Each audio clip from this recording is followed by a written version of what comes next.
Good luck finding a video game series that has as batshit insane a narrative arc over the course of 4.5 installments as Saints Row does. What began as a mostly serious game about gang warfare somehow escalated to musical numbers in hell and Satan getting punched in the face at his own wedding. Sure, why not? The latest entry's new direction has fans divided ahead of launch, but regardless of what you think of this next generation of Saints, the new game offers something this series desperately needs: a fresh start. And you know what? At a certain point, a legacy can become baggage. What if Saints Row's returning characters are what's been holding this series back from expanding and reaching its full potential? You might think I'm crazy, but hear me out. Maybe rebooting the franchise with each new game could be the secret to cementing its longevity. For the most part, Saints Row fans exist in one of two camps: people who love that over-the-top zaniness and people who think it kind of ruined the franchise. But it's not hard to pinpoint exactly when this change took place either. Saints Row the Third. What the hell is the Stag Initiative? If it's free porn for everyone, I am down. The first Saints Row was a fairly shameless Grand Theft Auto San Andreas knockoff, but it was also a solid enough game in its own right that everybody was willing to overlook that. To set the series apart from the competition, Volition injected the sequel with considerably more humor, which helped differentiate it from Rockstar's flagship series, especially as Grand Theft Auto 4 took things in a grittier, more grounded, and generally pretty brown direction. Saints Row 2's tonal shift from the first game is not subtle. There's an increased emphasis on customization, it's a lot more colorful, and it gets pretty silly. That said, it keeps one foot on the ground. You can still roleplay as a hardened gangster staking your claim in the criminal underworld. You know, when you're not spraying raw sewage everywhere or jumping through hoops on a flaming ATV.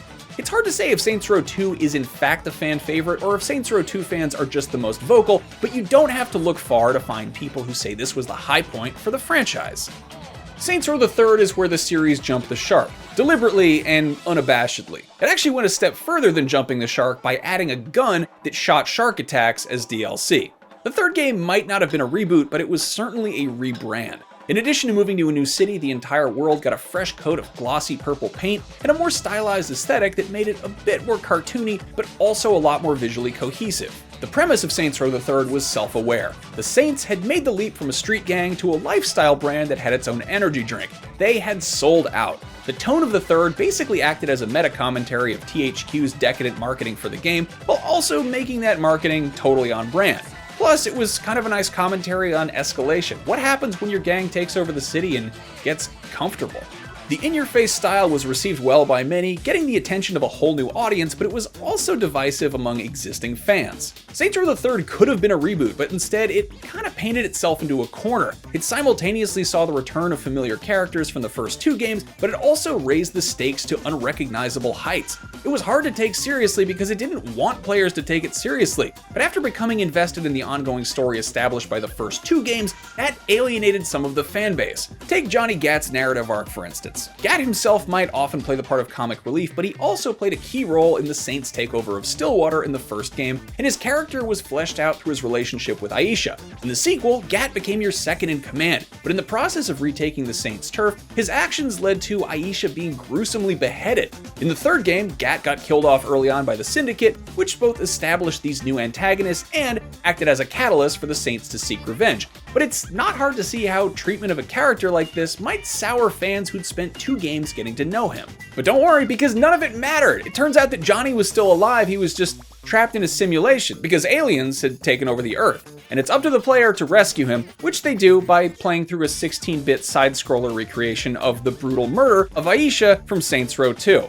Okay. For Johnny Gat fans who were genuinely invested in him as a character and bummed he was killed off, a spin-off where he goes to hell to fight Satan and perform musical numbers seems more like rubbing salt in the wound than a make-good. You think I don't know? There are way too many games out there that should take themselves less seriously, and just as many that should be willing to take more risks. And clearly, the team at Volition doesn't have either of these problems, and that is one of their strengths. But it's not surprising that there was a mixed reaction when one of the risks that the Saints Row games took was to spoof situations that players had at one point been expected to take very seriously.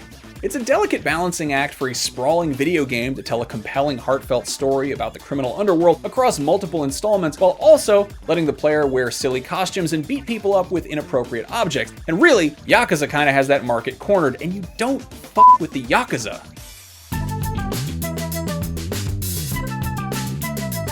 Saints Row has a reputation for being wacky and over the top, but its reliance on a cast of recurring characters is one of its most unusual qualities, especially compared to its contemporaries. In terms of gameplay, everyone has a basic understanding of what you do in a Grand Theft Auto or a Far Cry game, but each new entry is treated as a standalone story rather than any kind of continuation. Both franchises have a handful of characters who show up in multiple games, like Laszlo or various members of the Herc family, but those appearances are treated as more like Easter eggs or callbacks for returning players. Despite a familiar face now and then, nobody bats an eyelash when the latest installment in one of these series shakes things up tonally.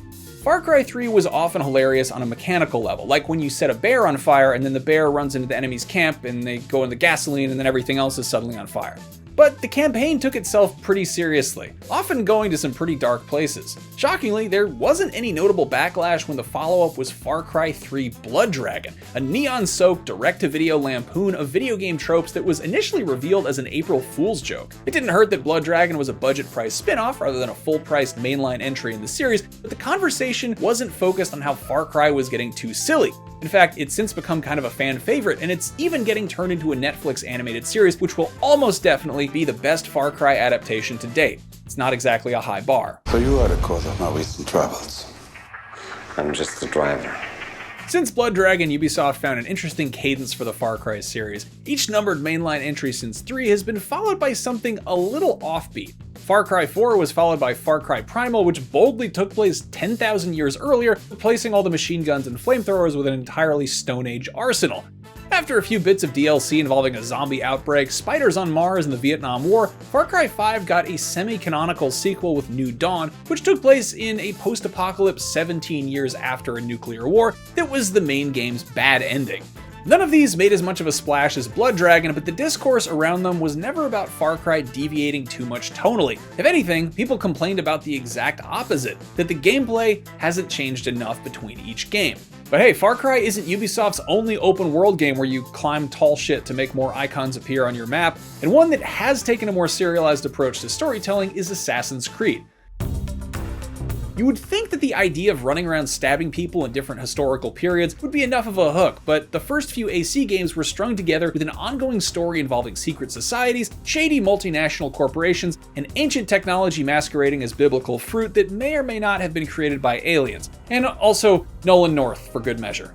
Some players ate this up and were happy to dive into additional Assassin's Creed media to uncover new lore, but in recent years that meta-narrative has been mostly backburnered, with the modern games focusing on each game's protagonist and the goings-on in their respective time periods. At the same time, what started as a series of stealth games has broadened mechanically to become more of an action RPG with some stealth elements. Unsurprisingly, these sweeping changes have pissed off plenty of fans, but based on the sales figures, it doesn't seem like Ubisoft is second-guessing this new approach. Saints Row's strength has always been its sandbox gameplay and player freedom, which prioritizes fun above all else. Each entry pads out the bread-and-butter mechanics of shooting and driving with new activities, weapons, vehicles, and powers. Where it falters is making its established universe and characters bend over backwards to contextualize this gameplay.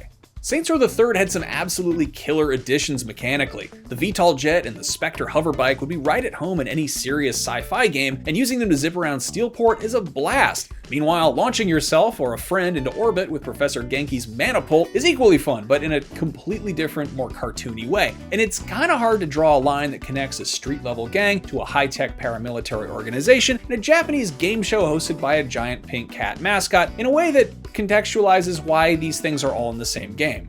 The more wacky Saints Row's gameplay has gotten, the more noticeable the shift from its earlier entries. Like in Saints Row 4, leaping tall buildings in a single bound is a ton of fun. Less fun is the mental leap required to reconcile why this series about gangbangers suddenly involves superpowers and aliens. If you formed an attachment to a serious game where you play as a gang member taking control of the criminal underworld, it's asking a lot for you to suspend your disbelief that over the course of 3 games, this very same gang member has gotten famous, defeated terrorists, become president, gotten abducted by aliens, and now has superpowers because their gang hacked the simulation that the aliens trapped you in. It is hard enough to tell a compelling story in a genre that puts player freedom above all else, let alone one that spans multiple games, and at the end of the day, if the game is fun enough, the story takes a back seat. Hey, who's your favorite character from the Just Cause series? Because mine is the rope that makes all that shit fly around.